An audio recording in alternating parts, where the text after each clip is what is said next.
ஆத்ம நமஸ்தே to all. இந்த tarot ரீடிங்கில் நம்ம பார்க்க போகிறது உங்கள் பர்சன் இப்போது உங்களை எப்படி பார்க்குறாங்க.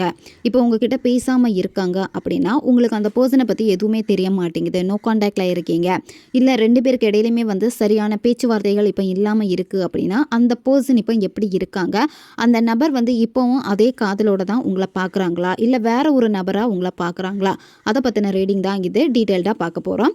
இதில் பைல் 1 பைல் 2 ரெண்டு பைல் இருக்குது. ஃபர்ஸ்ட் பைல் பார்த்தீங்கன்னா 111, செகண்ட் பைல் 999. பைல் செலக்ட் பண்ணுறதுக்கு முன்னாடி உங்கள் பர்சனை நினச்சிக்கோங்க. உங்கள் பர்சனை நினச்சிட்டு 3 வாட்டி அவங்க பேரை சொல்லிவிட்டு அதுக்கப்புறமா உங்கள் மனசு இதில் எந்த பைலை சூஸ் பண்ண சொல்லுதோ அந்த பைலை சூஸ் பண்ணிக்கோங்க. இந்த கார்டு எனர்ஜி கூட கனெக்ட் ஆகிறதுக்காக இதில் நீங்கள் எந்த நம்பரை சூஸ் பண்ணீங்களோ அந்த நம்பரை நீங்கள் கமெண்ட் பண்ணுங்கள்.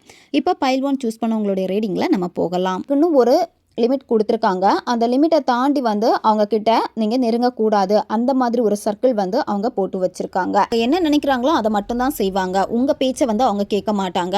லவ் பண்ணியிருக்கீங்க, லவ் பண்ணால் கூட கொஞ்ச நாளில் உங்கள் பர்சனுடைய மைண்ட் செட் எல்லாமே டோட்டலாக சேஞ்ச் ஆகிருக்கும். அவங்க கிட்ட ஏதாவது சொன்னாலுமே பார்த்தீங்கன்னா அவங்க உங்கள் பேச்சுக்கு மறு பேச்சு தான் பேசுவாங்க. சரி, எப்படி கண்ட்ரோல் பண்ணணும் எல்லாமே அவங்களுக்கு தெரிஞ்சு வச்சிருக்கு. அதுக்கேற்ற மாதிரி பேசுவாங்க. இப்போ அவங்க மேலே தப்பு இருந்தால் கூட அந்த தப்பை ஒத்துக்க மாட்டாங்க. சரியா, தப்பை ஒத்துக்கிற மாதிரி வந்தால் அப்படியே உங்கள் பக்கம் திருப்பி விடுவாங்க. இந்த உங்கள் மேலே லவ் கிடையாது பெரிய அளவுக்கு. சரியா, ஸ்டார்டிங்கில் இருந்தாலுமே இப்போ அது கிடையாது. ஸ்டார்டிங்கில் கூட உங்களை இம்ப்ரெஸ் பண்ணுறதுக்காக தான் அவங்க அந்த மாதிரியெல்லாம் பேசியிருக்காங்க.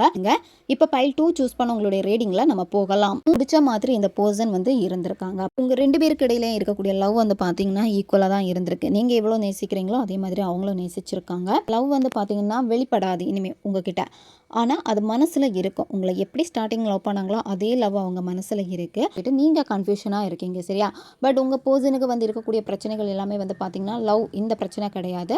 பட் அவங்களுடைய ஃபேமிலி சிச்சுவேஷனை தான் ஃபஸ்ட்டு சொன்ன மாதிரி சில விஷயங்களில் பயங்கரமான பிரச்சனைகள் அவங்களுக்கு போய்கிட்டு இருக்குது. அதை சரி பண்ணுறதுக்காக தான் அவங்க மைண்டு இப்போ இருக்குது. இருந்து அந்த பழைய காதல் எப்படி பேசினாங்களோ அது எதுவுமே அந்த வார்த்தைகள் எதுவுமே இப்போ வராது உங்கள் பர்சனுக்கு. இவங்களுக்காக நான் என்ன வேணாலும் செய்வேன் அப்படின்னு சொல்லிட்டு ரொம்ப ஃபாஸ்ட்டாக டிசிஷன் எதுவுமே நீங்கள் எடுக்காதீங்க.